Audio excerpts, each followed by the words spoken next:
Hey, what's going on everyone? Seth Miranda here for Adorama TV, coming from the Streamlab right here above the Adorama store itself at 42 West 18th Street. So if you're in New York, come say what's up. But right now I want to clue you in on a couple new things from Fujifilm.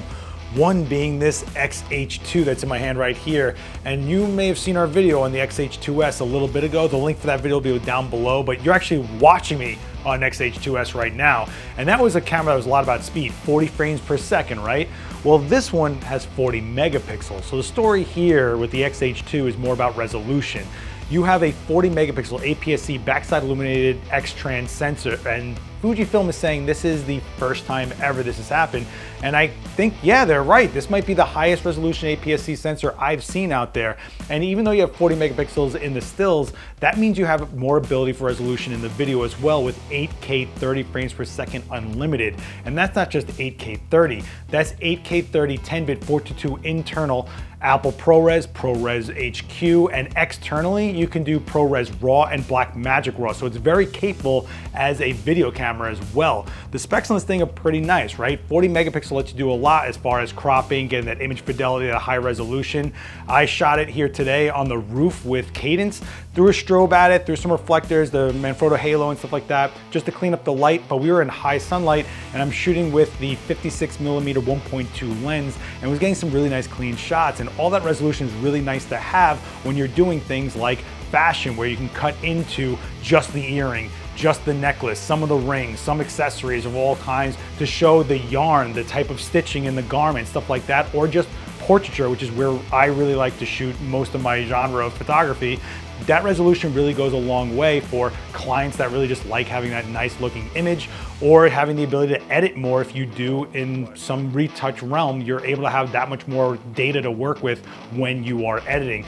Resolution isn't for everybody, it's not the end all, but that seems to be the story with the X-H2, including the multi-pixel shift they got going on here. So you can actually take 20 frames and they'll shift the pixels around to give you 160 megapixel. Yeah, that is a lot of data in one image, but you're able to do that, and they're giving that capability right here in the X-H2. Now, there's other things that are new in this thing, like the shutter speed going up to 180,000th of a second, which is kind of nuts, but it isn't a slouch as far as the frame rate in stills either. We're looking at 15 frames per second mechanical, which is pretty nice to have when you want it. You can go up to 20 frames per second, but you are going to have a bit of a crop on that. And there are some other caveats, whether you're in mechanical or electronic shutter. So be sure to check the specs down below for the full readout on what you get with frame rates when the stills are applied. But overall, this seems like a really nice all-around camera if you want the resolution, and it feels exactly like the X-H series as a whole as far as the ergonomics go, with that nice grip, all the buttons and everything you know to love from Fujifilm itself. And of course you get that Fujifilm color on that 40 megapixel APS-C X-Trans sensor. So you're looking at some really nice image quality overall. You're looking at a lot of capability out there, a nice all-around camera. If you want to have that high image fidelity, you've got it right here in the X-H2. We took the X-H2 around the city here in New York to shoot some 8K footage handheld. You're looking at the 7 stops of stabilization in this camera, but you're also looking at 13 plus stops of dynamic range with F-Log2 enabled on the X-H2, which we first saw on the X-H2S, which you're seeing me filmed on right now. So you're getting an idea of what the image quality is overall. Even though this video is being exported as 4K as a whole video, these segments were filmed at 8K, so you get an idea of what that's like. Editor Fernando here. I want to talk to you guys about the setup I was running with. I used a small rig cage with a couple of accessories, including a small mat box, port keys EVF, and a V-mount battery. It gave the rig stability while not weighing me down. This, in combination with the IBIS, made it a great run and gun kit. And just like on the X-H2S, for the first time we saw Fujifilm implement the CF Express Type B slot, you get it here as well. So you're gonna want that type of memory form for 8K video. You're gonna want it for 40 megapixel high-res files and clearing that buffer out. You're gonna wanna go with a faster memory type, and it seems like the industry is going more and more towards CF Express Type B as it is. So Fujifilm is just another brand entering that format, which is great. But if you do still use SD, don't worry about its hybrid slots. You have the second slot being SD memory, so you're covered there as well.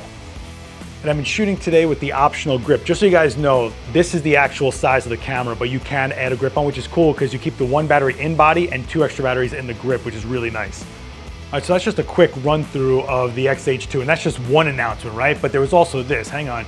This is my GFX 100S, but on it is the GFX 20 to 35 f4. This is a very nice wide angle zoom lens for the G mount if you're in that system like I am.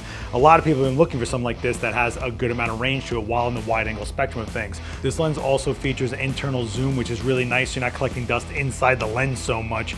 And you also have a 82mm filter thread size, which is great because most wide angle lenses are so bowled out in the front element, you can't even put on a filter in the front at all.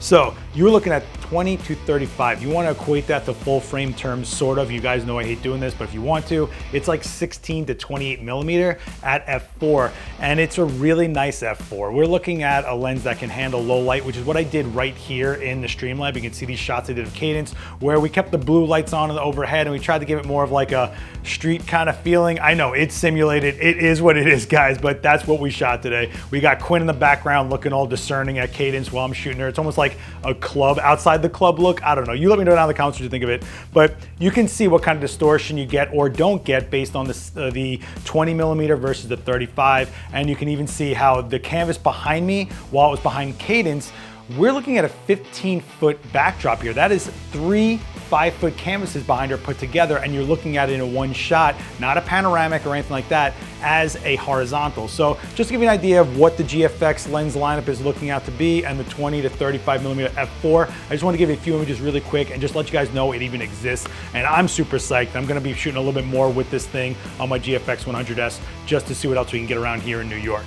All right, so that's gonna do it for me here today with the Fujifilm X-H2 and the GFX 20 to 35 f4 lens. If you wanna know anything about my experience with either one of these, let me know down in the comments down below. I will do my best to answer all your questions. Don't forget to like, share this video around, hit subscribe and the bell so you get notified when we put up more videos like this.